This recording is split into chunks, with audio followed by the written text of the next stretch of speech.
خدا با نشانه‌های تدبیر استوار و خواسته‌های حکیمانه در خلق نظام احسن در برابر غفلت‌ها جلوه کرده است. از نشانه‌های آفرینش او خلقت آسمان‌های پابرجا بدون ستون و تکیه‌گاه است. آسمان‌ها را به اطاعت خیش دعوت و آنها بدون درنگ اجابت کردند.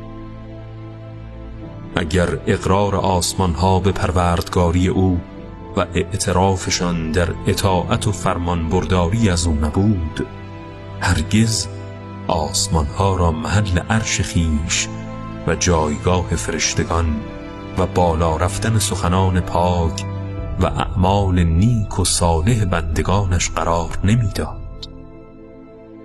ستارگان را نشانه‌های هدایتگر بیابان ماندگان سرگردان قرار داد تا به وسیله آنها راهنمایی شوند.